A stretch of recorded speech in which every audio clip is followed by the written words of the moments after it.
We're in the Tzurba Rabbanan volume 16. We're still in the middle of the Hilchot of Erev Shabbat, the laws that pertain to before Shabbat. And we're on page 36, laundering clothing for Shabbat. So, take a look in source number 19 on page 36. And there's an interesting takana. Ezra HaSofer, when he came back to Eretz Yisrael, he put in a couple of takanot, 10 to be exact. Asara takanot tiken Ezra. He made these enactments, these ordinances. What were they? He gives you a few of a list here, and the one we're going to want to see is the last one in this list, but take a look. Shikarim b'mincha b'Shabbat, that we read the Sefer Torah on Shabbat afternoon, and we'll see the reason for that later on. V'korein b'sheni v'chamishi, and that we read the Torah on Monday and on Thursday. V'danin b'sheni v'chamishi, and that we have courts set up on Mondays and Thursdays. And the one that we want to deal with right now, where is it? It's on this watch. If you just come out of here towards CBS, but on this okay, got it. Very good. And the last one that he brings on this list for today, u'mechabesim b'chamishi b'Shabbat, and that you should make laundry for Shabbat on Thursday. So Ezra made a takana that you make laundry for Shabbat on Thursday.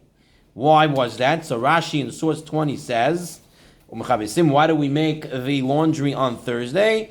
Bigdayim l'chvod Shabbat, in order that we can have clothing that's kavod Shabbat, that's appropriate for Shabbat. You don't want to go into Shabbat with the shirt you've worn for 3 days, right? Or pants that you've worn for a week. And you want to go into Shabbat with freshly laundered clothes, so you make it on Thursday, the laundry. And the Shulchan Aruch brings it down. In source 21, Shulchan Aruch brings it down as a halacha, mitakanat Ezra, shemechabesim begadim b'chamishi b'Shabbat, mipnei kavod Shabbat. Do laundry on Thursday. What's the reasoning? Why did Ezra want us to make laundry on Thursday and not a different day? So look at the Mishnah Berurah in source number 22 on page 37. And says the Mishnah Berurah, Hainu kidei sheyu levanim l'Shabbat. In order that you should have white clothing for Shabbat, it means your clothing should be clean. Ava lo be'erev Shabbat. You should not be doing laundry on Friday. Why? Kidei sheyu penuyim lit'asek b'tzorchei Shabbat. Because we want you to be available to get ready for Shabbat on Friday. You'll be busy with laundry on Friday. You're not going to have time to get ready for the other stuff. Long days on summer. Now, what? Let's think back. We have to think back for a second. What type of laundry are we talking about here? Washing with hands. Okay, the long time ago, there was no laundry machine. There was no set and forget. It was a process. It was a process. You took all the clothing, you got the water, you heated it up, you then had to do it by hand, each and everything. Yeah. So it was hours on end. Yeah. It was hours on end. So Ezra Sofer said, we're not going to do this on Friday. Because you're going to spend 6 hours or whatever, how many hours you took. When are you going to have time to do anything else on Shabbat? So you can't do it on Friday. You have to do it on Thursday. Alright, if he said, so says the Mishnah Berurah, you should be careful not to wear the same garment for a number of Shabbats without washing them in between. Basically making sure that you have clean clothes for Shabbat. So this doesn't apply to today. What? This doesn't apply to today. Oh, so does it or does it not? So 1 second. And are we referring to suits which you don't really need to launder? As long as you don't get it stained. Right, then you wouldn't have to. Right, as long as it's covered Shabbat. Right, we want you to come in with clean clothes. But take a look at the Shiur Sion, and he says over here that. So the question now is as follows: when Ezra said that it should be done on Thursday and not on Friday, was it because Ezra said it must be on Thursday? Or Ezra was saying it's because there's not enough time to wash clothing on Friday? Right? Is it that Ezra wanted it on Thursday? Or is Ezra saying that it couldn't be on Friday because there was no time? It's a difference. Because if I can do it like today, and I just throw it into the washing machine, so let's see. In Shemirat Shabbat Kilchatat, source 24. Shemirat Shabbat Kilchatat states as follows. V'yesh la'ayin. He says we have to do some studying here. Im takanat Ezra noheget gam hayom. Is the takana of Ezra of doing laundry on Thursday still in effect today? Shekul mechabesim in a washing machine. Okay? And no one's going to be busy on Erev Shabbat. What's it to do? You put the clothing into the washing machine, put the detergent in, set it. And then today, Baruch Hashem, everybody has a dryer, and you throw it into the dryer. And that's it. Now the biggest task in doing laundry is the folding. Right? They're going to soon make a machine for that. Okay? The folding is the hard part after the laundry now. But you think about it, in the olden days, laundry was a whole day process. Okay? So he says, I'm not sure. So we have to take a look into this. So he writes, if in Batul Atam, if take a look at the bottom that last line over there, in Batul Atam, Gama Gezerah Batla, then perhaps if the reason why Ezra put it into place, because they're going to be busy on Friday, doesn't exist anymore, so maybe the Gezerah doesn't exist anymore. Right? So there's always a question when Beit Din, because you can't just get rid of something Beit Din did earlier. Whatever Beit Din put into place, you have to have a bigger and greater Beit Din in number and in what wisdom in order to get rid of that takana. But there are some takanot that we do say they don't exist anymore, right? The way they explain it is that if the takana was built in with a reason, right, and it's because of that reason, and that reason doesn't exist anymore.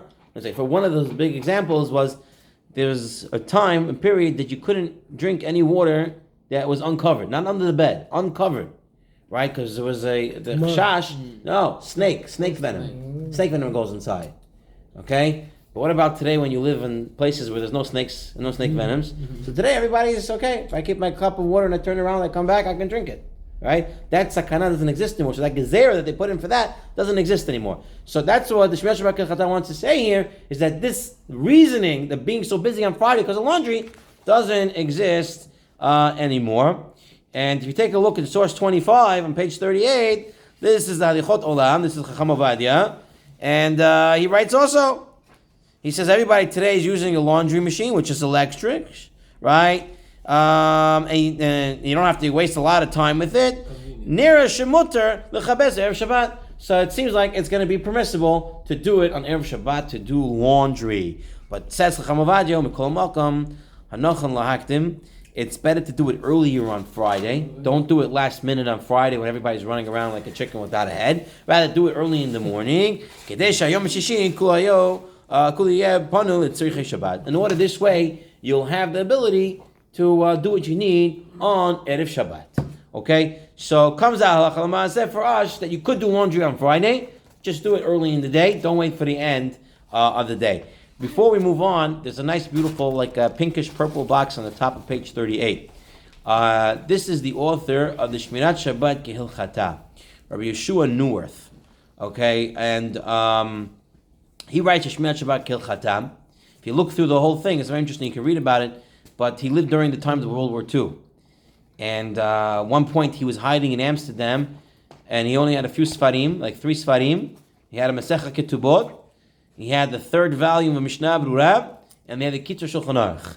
And that's all what he had, and that's what he was learning the entire time, and he made a Jewish calendar for the people that were hiding with him in Amsterdam during the war. Eventually, he had one way to save himself, was to get onto a boat on Shabbat.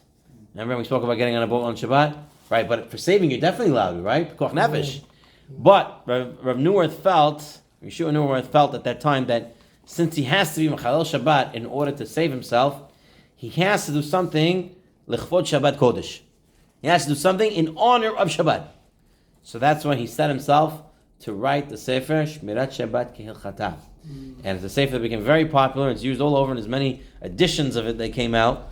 And because he felt that he was Mechalel Shabbat to some degree, he had to make it up and honor them. He wrote the Sefer in that regard. And if you take a look at that last line in that purple box, today this Sefer of his, Shmirat Shabbat Kehilchata, has been translated into 12 languages. Okay, and it's a very detailed halacha book. And it brings many halachot that people questions and he can't always find the answers to. He has done that job. So it's an interesting little sketch of his, a biography sketch of him to see who he was. He passed away now recently in 2013, about 10 years ago. Okay, now we move on to our next. Okay, Shabbat preparations on Erev Shabbat. Okay. Amar Rav Chisda, Masech Shabbat, Kuf Yud Zayin, source 26. Amar Rav Chizda, le'olam, yashkim adam lotzet Shabbat. A person should wake up early to get ready for Shabbat. Shne'emar, v'haya bayom hashishi, v'hichinu et asher yavi'u. It says that when the Jews were in the desert, they would prepare what they brought. What do they bring home to prepare? The man, right? The manna. They went down and prepared it. Okay? So, v'hichinu et asher yavi'u. Now, when did they bring the man? When did you go out for the man? In the morning.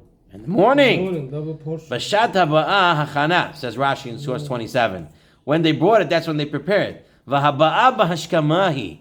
And when they bring them on, early in the morning. Tichtiv yilkutu oto baboker baboker. This pasuk says they went in the morning. So if you see that they were preparing for Shabbat with the man, preparing the manna for Shabbat early in the morning Friday, that's what the Gemara says. A person should prepare for Shabbat early Friday. You can't sleep in on Friday. Friday is the one day you can't sleep in. You got to get up early.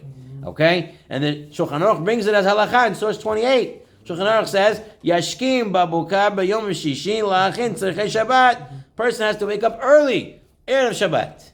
Okay? So there, if you take a look in note 32 on the bottom over there, Biur Halacha, right, what is exactly considered early?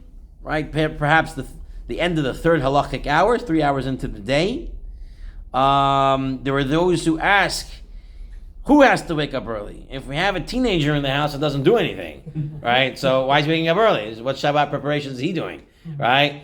So is it that everyone has to get up early on Friday to prepare, or is only those who are actually preparing have to get up early? Right? Well, don't tell a teenager this. Just tell him he needs to get up early. Hopefully one day of the week we'll get him up early. Okay? You have to do it. But that would be an issue you would have to figure out. Okay. Weren't they collecting the man early on Friday, so they also had something to eat on Friday itself? Yeah, but it says, it's not that just that they collected it. It says that they made the hachana. They prepared it for Shabbat when they brought it.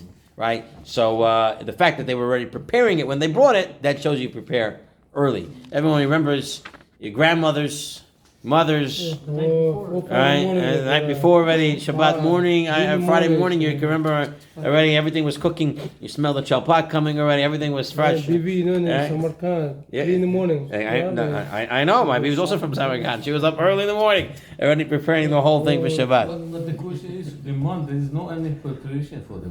So apparently there was. We're gonna have to get into that later. But there was. It says the pasuk says it straight. The pasuk is v'hechinu et asher yaviu. They prepared it. It's a pasuk. Okay. All right. Now we're moving to the next page, page 40. Now we're talking about shopping for Shabbat. Okay. So we already spoke last time we met that you can shop already. You want to shop when there's fresh food and stuff like that. Today we're basically dealing with what about if I need to shop for items on Friday? Okay. Can I go to the store before I pray Shachrit? Or I have a Shiur in the morning that I go to. Can I skip the Shiur in order to get the food? Okay, so it says the Mishnah Berurah that when it says you get up and you get ready and prepare stuff for Shabbat, he says, what does this mean? Meyad achar kriyat Shema tila. When it says to get up and do these things, it means to do it after davening. Okay? But if he has a regular Shiur afterwards, or he learns with everybody, he shouldn't get rid of it. Okay? He should keep it. But then the Mishnah Berurah says, but if the stores sell early in the morning, okay? And if he waits till after he finishes his tefillah, finishes his learning, and now he goes to the store, he's not going to find anything. He's not going to have kavod Shabbat. He's not going to have onik Shabbat. So says, he should go and buy the stuff and push off his learning. Okay? And they say, and so further, and if the stores open up before davening, before praying Shachrit, and if you don't go, you're not going to have anything for Shabbat. You can't. Go and buy it.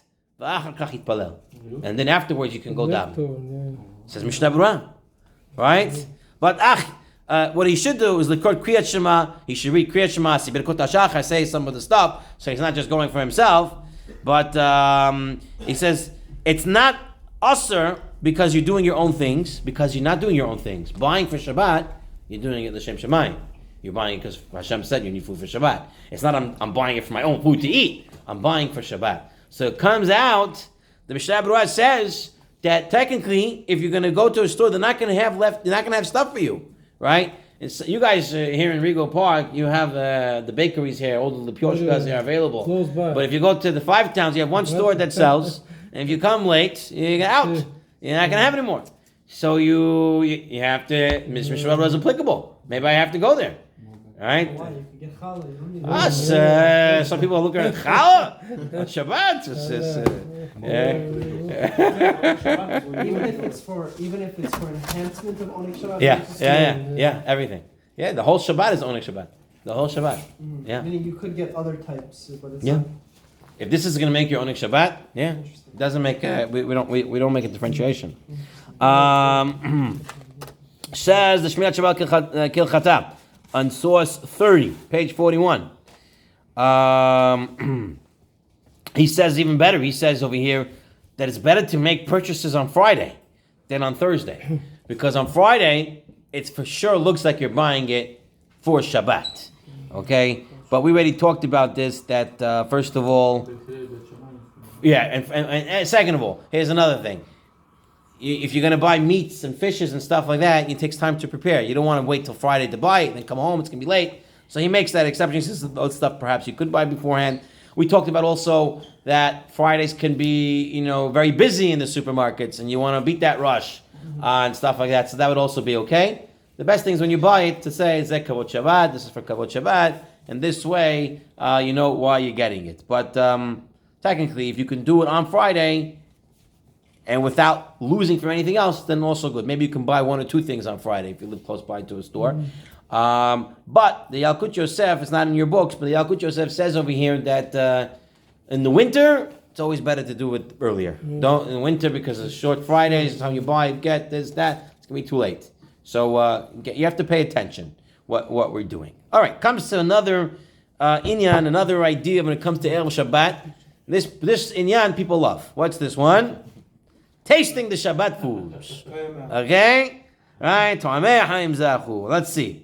So Mishnah Berurah says, mitzvah l'tarim mikol tafshil, from every food.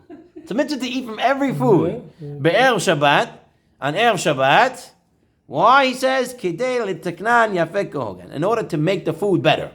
Okay? You want to taste it in order to make the food better. So the wife is tasting, huh? So this comes the question. So you take a look in source and footnote 34, right? What's the reason for tasting it?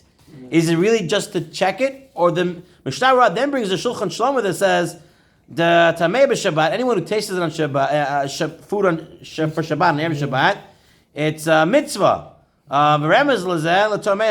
So the question now is tasting the food on Erev Shabbat a mitzvah in order to make an enhancement to Shabbat, get excited for the food?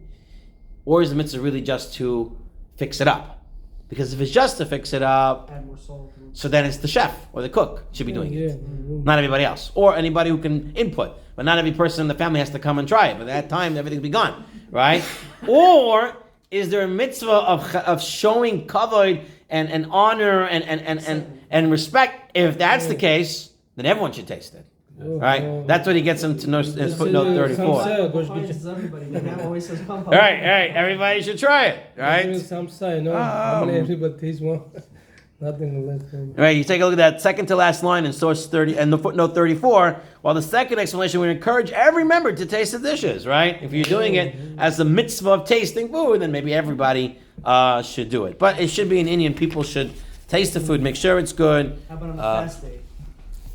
So what do you do on a fast day? You can't. Fast day You Friday. taste it. And, what do you do? If you want to fix it up. Yeah. I know, I'm asking.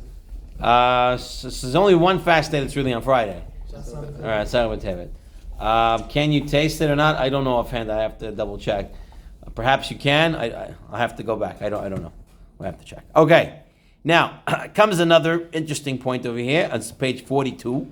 This is about doing a mitzvah yourself rather than through an agent. All right. Famous Gemara Maseches Kedushin. The Mishnah says, "Ish mekadosh boy v'shlucho." A man can can be mekadesh a woman himself or through an agent. And so the Gemara says, why would it be better for the man to do it? To himself? Mitzvah bo yoter b'mishlucho. It's better to do a mitzvah yourself than to get someone else to do it. And it brings an example that there were rabbis, right? Rav Safra, he would prepare the head of an animal for Shabbat to eat, Erev Shabbat to eat on Shabbat. Rava would salt a fish on Erev Shabbat for Shabbat. So you had rabbis, great rabbis, who did stuff on Erev Shabbat because it's a mitzvah to prepare yourself for Shabbat. Says Rashi in source 33 that what? Because when a person's body is involved, he receives more schar. Right? You yourself are doing it. You're not just sitting taking a back seat. Okay. And then the next source in 34, the Sha'ar Tzion says over here, it's possible that what? Usually we tell you, if someone is learning Torah, we tell him he doesn't have to stop to do another mitzvah. So why over here we're telling he should do it himself? So perhaps, when do we say you don't have to stop to do it? It's only if you don't have to do the mitzvah, someone else can do the mitzvah. But if you have to do the mitzvah, then you have to stop, because you have to do the mitzvah. So perhaps preparing for Shabbat is a mitzvah that's on everyone. And therefore, even the person who's learning all day has to stop to do the mitzvah of preparing for Shabbat, even though it's Talmud Torah Connected Kulam. If it's a mitzvah that only you can do, then you have to stop to do it. Right? Like Rav Moshe Meir Weiss Shlita would always give the example, if the wife needs help with bathing the children, right, and only the husband is the one available to help, he cannot say, now I'm learning, right, and I can't help. Because who is she supposed to ask? The neighbor to come and do it? She doesn't have anyone. Right? If she has someone, she has someone. But if it's only the husband that can do it, then he has to do it. And that's a mitzvah that only he can do and no one else can do. Okay? So at that point, you would have to put down the sefer and do it. Or, he says another idea would be that perhaps Kavod Shabbat is such a chomer mitzvah that a person should take minutes off from his learning in order to go do that. Okay? And the Shulchan Aruch brings it. L'halacha. The Shulchan Aruch brings it in source 35. Ishtadel la'achin ba'atzmo shum davar l'tzarchei Shabbat kidei l'chvodo. A person should take it upon himself to do something for Shabbat. Don't leave it all to the woman. Don't leave it all to the wife. Don't leave it all to the kids. Something you should do, even if it's taking out the garbage. Right? It's as long as there's something that you're doing l'tzorchei Shabbat. The Mishnah Berurah on page 44, source 36, and he says this is more true, especially on Erev Shabbat in the winter when it's short. Right? That's more of a reason to pitch in and do something. A person should do it. Now the Aruch HaShulchan in his manner always tries to find a zchut for those people who are not doing what they should be doing, right? And this and type of things. He says there are many Rabbanim who don't do it, that don't help at all. So what are they relying on? First of all, he says when the Gemara pinpoints these rabbis of doing it, he wants to say maybe the Gemara means these rabbis who we said by name did it, prepared Erev Shabbat by themselves, but the rest of the rabbis didn't. And it was just these specific individuals who did. And then he wants to say, and I love his line, the last line in source 37 over there, he says, Ve'ishto kegufa. Alright, if my wife's doing it, that's me doing it. Me and my wife are the same person. So I don't have to actually do it, right? Because if my wife's doing it, then it's me. Okay, so ishto kegufo. Alright, these melamed zchut on those who are not preparing by themselves on Erev Shabbat. But you already saw the Shulchan Aruch. He writes that the person should, and that's the halacha. Person should do something. The Bir Halacha also asks, once again, how could you ask the Rosh Yeshiva to go out and to singe a head, fish, and go on the grill and make a fish, make a this, make a that? It's not covered, paslish. So the Bir Halacha says there's no such thing. when it comes to mitzvah, It's like they recently saw the video set with the shopping list going into the supermarket. Oh, yeah? and things, so. they had such a picture. For Kavod Shabbat, yeah. Very good. Yeah, it's listen. It looks a little bit off. Like if you look at it, you're like, They whoa. have one with Rav Branson as well. Yeah, So- it's like, the first thing you're like, the rabbi is doing the shopping. Yeah, so at the end of the day, it turns out that the rabbis are also people, and the rabbis also need things, and they're gonna do the stuff that they need to do. L'chvot Shabbat Kodesh, and they can go shopping. There's nothing beneath it, right? There's this famous story with the guy who goes to Rav Gifter, right? This and it says that my wife is not respectful of who I am. I'm learning. I'm this. I'm that. And she's asked me to take out the garbage. How can I take out the garbage? Right? That. So Rav Gifter said, "You're right. He said, "Well, just give me your address." So what did Rav Gifter do? Like the next time the garbage came, he himself came to the door and said, "I'm ready. Where's the garbage?" She said, he says, "Yeah." He said, "No one take. You can't take out the garbage. So I'll take out the garbage for you." Right? The person I understand. So the Biur Halacha, he says, "Listen, David HaMelech, he was what we call cheapening himself by dancing all crazy in front of the Aron HaKadosh." Right? And then Michal said, "What are you doing? My father, King Shaul, will never do such a thing." He says, "What are you talking about? This is Torah. This is a mitzvah. This is what we're supposed to do. It's not considered cheapening it." So the same thing says the Biur Halacha when it comes to the mitzvah of preparing for Shabbat. No one should say that it's beneath me, to do that mitzvah. Okay, fine. Now we're coming to another Indian over here on page 46. This is all about Erev Shabbat. So now, eating a meal on Friday. Okay.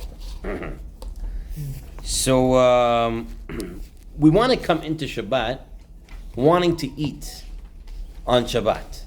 Okay? You don't want to come in Friday night, especially after your wife spent hours preparing, and tell her, "I'm full. I don't want to eat." Very bad idea. Don't do that. Okay? Don't say that. Even if you're full, eat. Okay? Force yourself. Shalom bayit. But the truth is, you want to come in with a appetite. Okay? So the Masech of Psachim tells us that the time from mincha and on, a person shouldn't eat. Okay? So when he has a taiva, he should have a desire to eat. This is Rabbi Yehuda, and Rabbi Yossi Omer, a person can continue to eating even until it's dark. Okay? There's a Gemara in Masechah Gittin that tells us one of them made a Suda on Shabbat, and one of them made a Suda on Erev Shabbat, and both of those families were destroyed. Okay? And what we learned was that the one on Shabbat made such a Su'udah that they didn't learn any Torah on Shabbat. Problem. Right? Your meal is going 8 hours on Shabbat and you're not having a minute to go to the shul or the Beit Midrash, that's a problem. And on Erev Shabbat, these people made a big Su'udah and they didn't want to eat Friday night or whatever it was. They didn't want to eat on Shabbat. So the Gemara tells us that this story happened and these people were uprooted. They were removed from the world. Okay, so says Rashi. What does Rashi say? Someone explain. It's referred to the actual day of Erev Shabbat. They had such a meal every day, and that's such a big meal on Friday also. And they came into Erev Shabbat. They came into Shabbat with no desire to eat. So that's a problem. So now the Rambam sets up the halacha in source 42.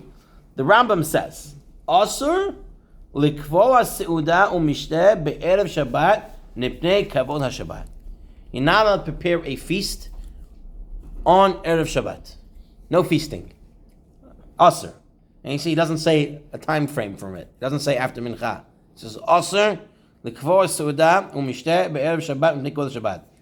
U'mutter, le'echov l'shtot, at shetech. But you're allowed to eat stuff until it's nightfall. Meaning you could eat still a slice of pizza, whatever it is. You can eat. Let's see what he means. Let's see.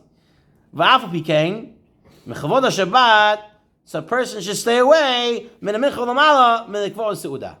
Okay, even though you're allowed to eat throughout the day, person from mincha and on shouldn't eat a seudah.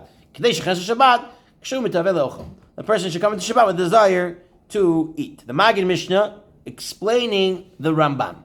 The Mishnah, source 43. V'nira meloshen Rabbeinu she'seudah u'mishta she'eno noheg be'imot hachol asur la'asoto be'erev Shabbat v'chol hayom v'chal iser.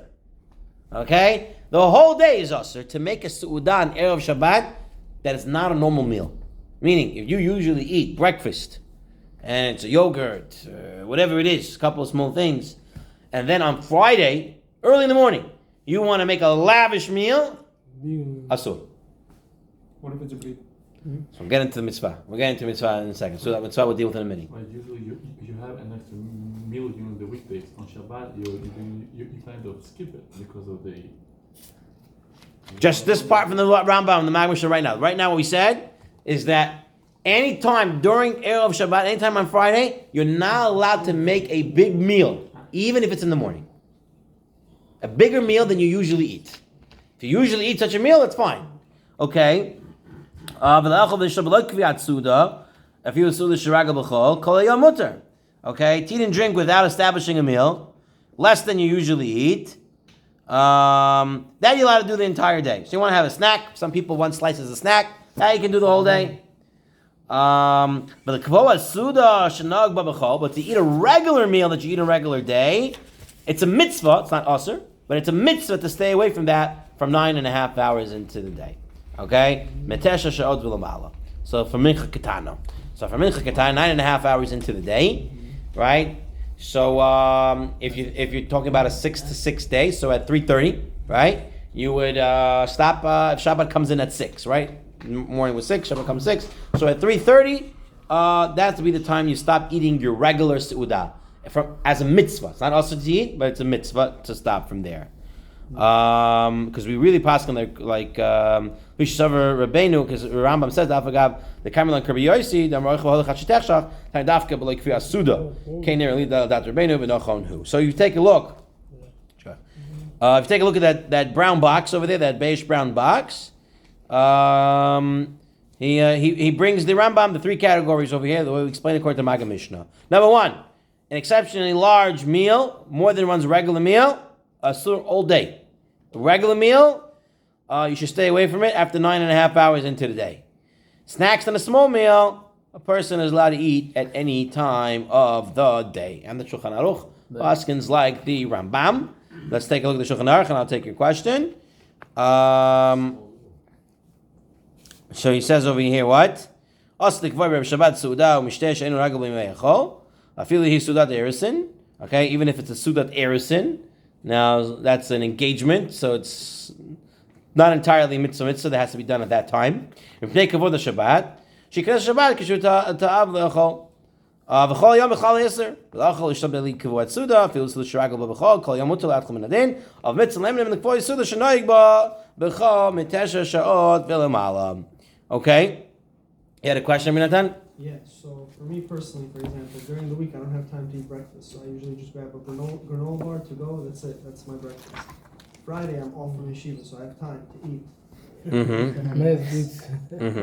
Whatever, I'll make myself a fancy breakfast, or I'll buy something from the bagel shop here. Is that an issue? Because that's a meal exceptionally larger than what I'm using. So I don't think it's exceptionally larger than your breakfast meal, but it's an exceptionally larger than a regular meal you would have during the week. I mean, I'm eating chicken and other things that are better than like a tuna sandwich, right? Right. That's not. Right. So that's the way you would have to look at it. Like, you're not eating breakfast normally throughout the week because of whatever constraints you have on yourself. If you didn't have that constraint, you would eat, right? As long as it's a normal meal that you would have sometime during the week. But if you're going all out, all of a sudden you're having 20 spreads and all these different things, then that's what he means by that. Does the meal part, does it mean like a meal with bread, specifically? Doesn't mean it could be, usually when it equates to it does mean on bread. But the idea of it, of not being full, still exists, even without eating bread, right? What if you have no problem with appetite? Come on, we're all Jews. We all want to eat. The table, full of food. We'll eat it. What's the problem? I hear you. If a person really can, so as a mitzvah, he should refrain from 9.5 hours into the day from eating. But technically, he can eat anything as long as it's not too big. If he's, he can technically eat. That's the Rambam says. A small burger. Yeah. Okay? Yeah. I mean, because during the Yeah. That's how we saw. If the person's eating something small, it shouldn't be a problem. Up until No, up until Shabbat. Up until it's Shabbat. Oh, really? Yeah. Okay? Up until it's Shabbat. Even if you have a big breakfast on Friday, you're not gonna have a lunch, so that should be enough of That's the. like 5 o'clock, 5:20 right now. Why would that be an issue? So, back in the olden days when you have big meals, it can go for hours, right? So you're thinking about your breakfast is 20, 30 minutes and stuff like that. Usually when you eat more, it can become a bigger event. And we're scared that it's going to continue. Even So- if you finish by 10 or 11 or even 1, Right. it's additional 5 hours. But that's the Asur. That's Isser. Isser is to eat any extraordinary big meal on Shabbat, on Erev Shabbat. Okay, now, where we are, in source 45, the Pri Megadim maintains that the reason is not due to appetite. You see, someone was saying, right, about appetite. Rather, one demeans the honor of Shabbat by equating Friday to Shabbat. Meaning on Shabbat you're supposed to eat very good. And if you're doing your Friday eating very good, so then you're making Shabbat not looking anything special. So it says the Bir Alacha B'Shem, the Pri Megadim. So it's not only appetite, but rather it's also kavod. But then it means type of meals. But the meal that we eat on Shabbat is different from Friday. No, it's still the amount of the size and stuff like that. Yeah, you want to show kavod for Shabbat. That's what you want to do. Okay. So take a look at the Magen Avraham, and he writes what I was saying before, that people become occupied with the meal, and they're going to be eating this big meal on Friday. They're not going to be doing the tzorchei Shabbat, right? They're going to leave the wife to do everything, and he himself is not going to be involved in anything. So we don't want him to be eating too much big stuff there. Erev Shabbat. I remember Erev Shabbat meals at home were always smaller meals, like faster, quicker. Get out, quickly move and move on, and so you can get ready for Shabbat. Okay, now someone brought about what about a mitzvah, brit milah, pidyon haben. So says the Ramah in source 47, v'suda shezmana erev Shabbat. If there's a suda that it's zman, that means it falls that the occasion is on Friday. Kigon brit milah. The Brit Milah can fall on a Friday, right? Or Pidyon Haben, if you do it exactly when you can do the Pidyon Haben, if it could fall on a Friday, then it's going to be mutar. It's going to be mutar to make the meal, because now it's a Sudat Mitzvah. It's not I'm electing to do a big meal, but it's a Sudat Mitzvah. Says the Mishnah Brura. I'm not sure about the Siyum Masachet. You can change the date. Right. It's not necessarily plugged into that day, unless it's saying it's the ta'anit for the bechorot, that you need to make it on Friday or something like that, or a person, because some people schedule their siyumim, some people really just do it based on when they finish learning. Perhaps if you finish learning and usually make a siyum at that time, so then it'll be saying this is the time that you do it. But if you're planning to do it dafka for a Friday, I don't know. Bar mitzvah? What? Bar mitzvah. Bar mitzvah by B'yomo, if it's a suda, then it's a suda zmana. But it doesn't make sense. These are in the morning events. You're going to be hungry regardless when it comes to Shabbat. Right. But there's still an issue of making an exceptionally large meal anytime on Friday. But in this case, since it's a Sudat Mitzvah, we're going to allow it. Bar mitzvah is considered a Sudat Mitzvah. Possibly. Yeah. If it's on the day. If it's Yubba Yama, yeah. Okay. So all this applies also to Erev Yom Tov? Yeah, it will be the similar to Erev Yom Tov, yes. From here we learn that if the Zamano is Friday, we have to do Friday, not that they're supposed to be that within the Torah. Because usually, Yeah. in Monday and Thursday is Bar Mitzvah. Boy, they call it on the Torah. They just do it for the pictures. No. And for him to read. To read the Torah. Yeah. No, but he should technically make the party on the day that is actually Bar Mitzvah, Yeah. Okay, says the Mishnah Berurah. The Mishnah Berurah says, but you know what? It's even true that the baby wasn't able to beget a Brit Milah on its 8th day, but its first day, or earliest time you can do it now, is a Friday. You can still do the Suda on that day, because that is first available day to do it. You don't want to delay it anymore. So it's considered a meal in its time. And every minute is so with a pidyon haben, even though the time passed. But since its time is now as well, so a person can do it then. And says the Mishnah Berurah, he says, even though you could make the Suda, when should you do it?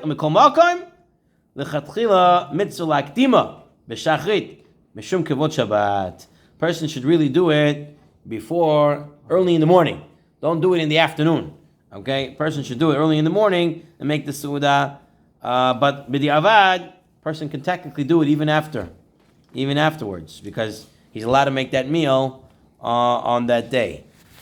Okay, but the recommended practice is to do it early. 61. Let me just see if I put something here extra. Okay, I think that's everything that we saw. Right, it says the same thing. Sudat mitzvah, anything that's classified as Sudat mitzvah, is permitted on Erev Shabbat. Preferably, it should be done in the morning hours in order to be not to be too full on Shabbat. What's considered a Sudat mitzvah for this case? This is what he says, Rabbi Nachson.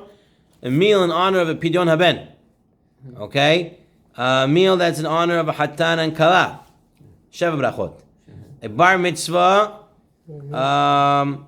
only if it's the actual day. Okay? Not before or after. If the 7 days for Shiva Brachot. Okay, so here he brings about the Siyum. And he says, technically, a Siyum can take place on Erev Shabbat, but it's preferable to do it Motzei Shabbat or on Sunday, to push it off, right? So like we said. Okay. But if the last day of Shiva Brachot is Friday, Yeah. in the morning, they do it? Yeah, he says you can do it. Yeah. Sheva brachot. Anytime Chatan and Kala are doing the Suda, you can do it. Yeah. Right. So yeah, people get a little bit mistaken with Sheva brachot. They think Sheva brachot is the nights, right? And it's every night. Sheva brachot is every meal that the Hatan and Kala eat. That if you have 10 people, you can make all the brachot. 3 times a day? As many times. But 7, 8, 12, 15. I had only any 24 hours, one after meal. No. Yeah, one. No. That's what people think. That's what somebody told me once. He's like, you have to do 7 meals, so 7 therefore Shabbat days. is already 3, so you only have 4 more to do during Oh, the really? day. Excuse me. No, it's per the day. It's per the day. And on Shabbat, people do multiple Shabbat brachot because they have more people on there. The issue would really be with Shabbat brachot, we're not going to get in today, is not in the house. does it have to be in the Chatan's house? If he rents the place, is it his house? Panim Chadashot, a new face. Shabbat, its own new face. I need someone else's new face. I remember once I was eating at a restaurant and they're having Shabbat brachot there. And then they came over and said to me, we need Panim Chadoshos. Can you come sit with us over here? I had to ask my wife. She said, okay, go. They gave me some dessert, so it was okay. It worked out in the end. But Apparently, I heard recently that somebody who doesn't wash at the wedding is considered Panim Chadashot. oh, really? Because he didn't Part of the wash in Suda. Yeah. Okay, possible. Yeah. Okay, but that comes to Sheva brachot. Okay. But all the Shiva Brachot, we invited in the Bet Knesset. The night or the restaurant. Yeah, so yeah, you might have a problem there. But you say you're supposed to be the Yeah, so you might have a problem there. You might only be able to do one bracha. Ashkenazim are more makel on this, and perhaps Bukharians go with that minhag as well. I'm not going to get into it right now. You'll see what people do and what should be done. A lot of times might be 2 separate things. Okay, on page 50. On page 50, we have 2 more topics, and we'll finish up today's halachot, and then we'll move on to the parasha. So let's do it over here. Doing malacha on Erev Shabbat. The Gemara says, "Ha'osa malacha be'erev Shabbatot v'yamim tovim min mincha v'mala ein ores siman bracha le'olam." If you do work malacha from mincha and on Erev Shabbat Yom Tov, no siman bracha. Okay. From what time? Mincha. What does mincha mean? So the Mordechai in source 50 says mincha gedola. It means from mincha gedola, half hour after Hatzot. So if you're going to 6 to 6 day, that's 12:30, whatever mincha gedola is today. But if you talk about a 6 to 6 day, that'd be 12:30, right? Oh, nobody really. Everyone's like, what? Really? What? Okay. So the Beit Yosef says in source 51. Mincha, if you look at source 51, the last line, Ted Sha'ot U'Machetza. Right? He says from 9.5 days, meaning Mincha Ketana. So you have the Mordechai and the Bet Yosef. Machoket, what does Mincha in the Gemara mean? Mincha Ketula or Mincha Ketana? So the Shulchan Aruch tells us, right? Person does Melacha, Erev Shabbat, Mincha L'Mala, and Rosh Bracha. Yesh Mefarshim Mincha Gedola, Yesh Mefarshim Mincha Ketana. Okay, so that's what Shulchan Aruch says, either this way or that way. You have both explanations. Okay, source 53, Mishnah Nurab, and he says, "V'asaymech ala mekelin lo hefsid." A person who's saymech on the lenient opinion that's 9.5 days won't lose out.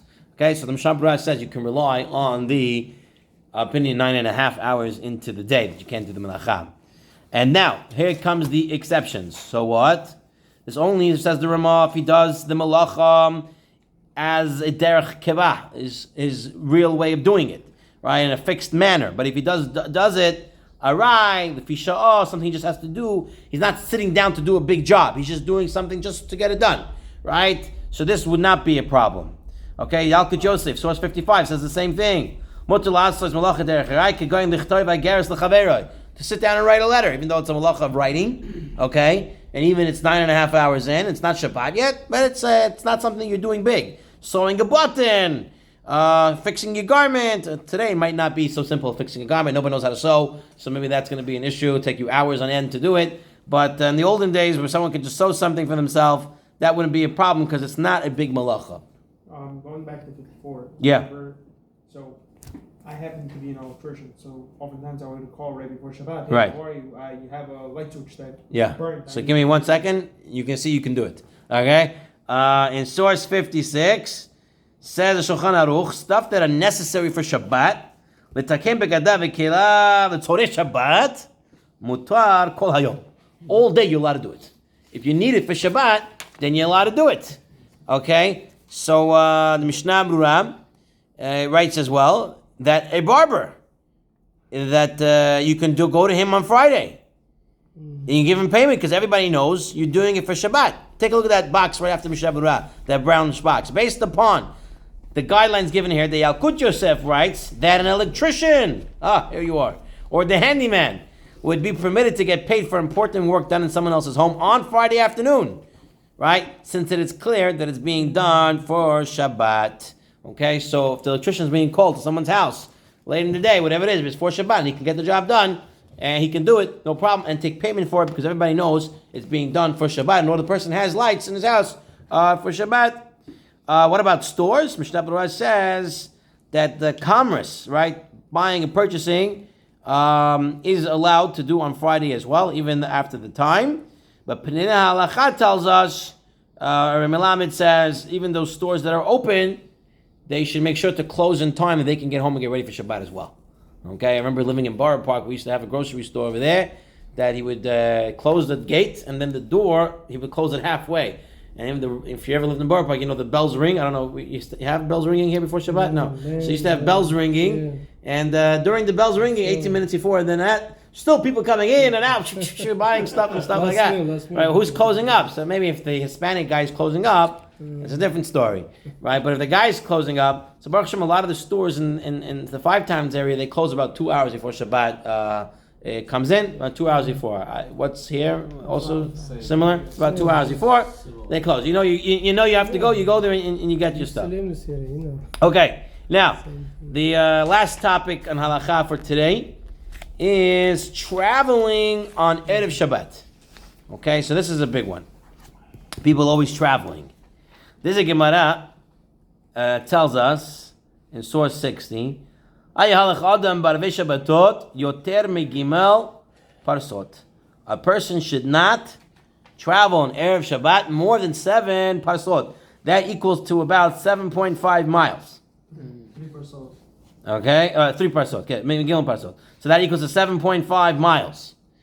It says you shouldn't travel more than 7.5 miles. Walking, you convert it to driving, whatever that would be in the time frame. But a lot of times we're going much further than that. So how are we doing that? So 7.5, 7.5 miles. So, but hold on. Let's see.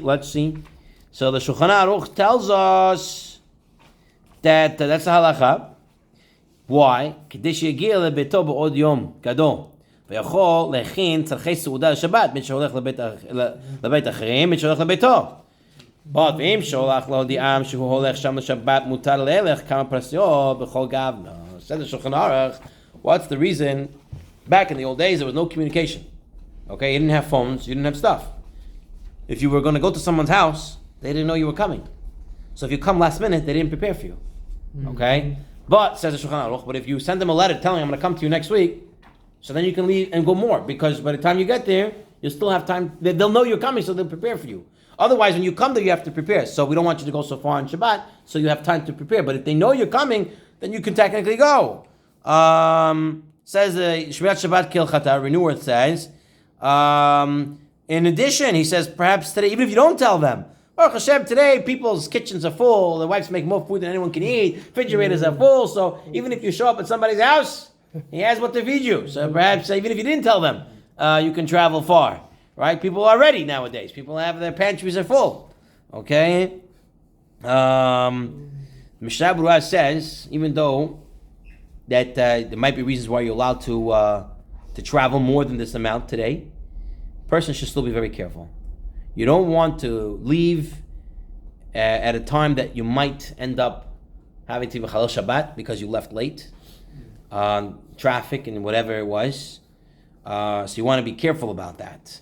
Okay? The Aruch HaShulchan in source 64 tells us you got to be very careful on Friday because the Satan is Mikatreg be'erev Shabbat. Right? The Satan gets in place on Erev Shabbat. He's trying to bother people, get people into trouble over there. So therefore, a person should be very careful when traveling. The Shmirat Shabbat Kilchata gives us a recommendation.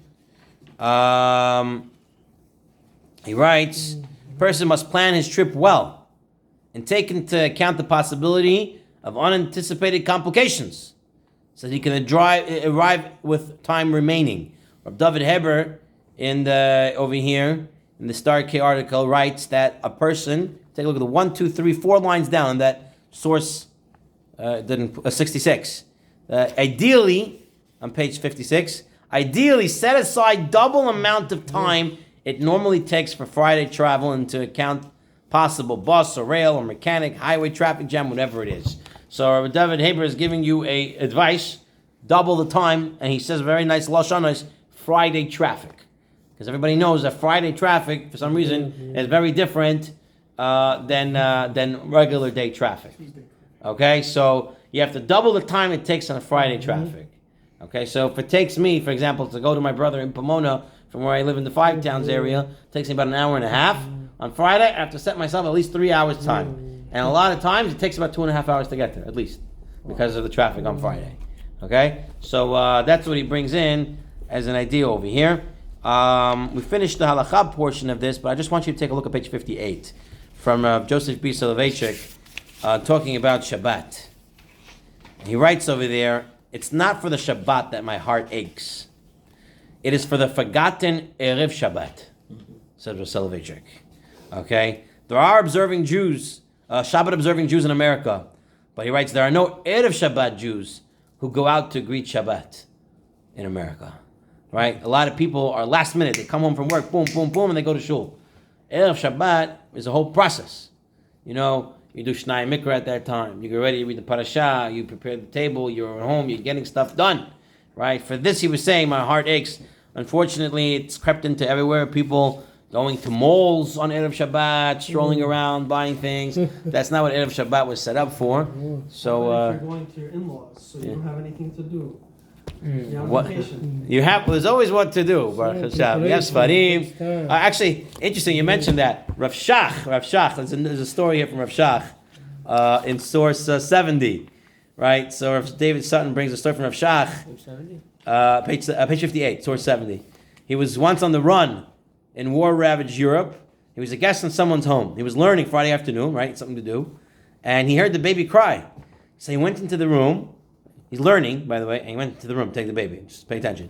Took the baby out of the crib, placed the infant into a stroller. The mother comes along, she's puzzled, says, what's going on? So she hears Rav Shach saying, L'chvod Shabbat Kodesh, L'chvod Shabbat Kodesh. He explains, I'm a guest, I have no involvement in Shabbat preparations, so this is the least I can do to alleviate some of your pressure. This is my Shabbat preparation, taking care of the baby. So there's always what you can do. You have what learning to do, and then there's always something that you can find yourself doing over there. Okay, so that.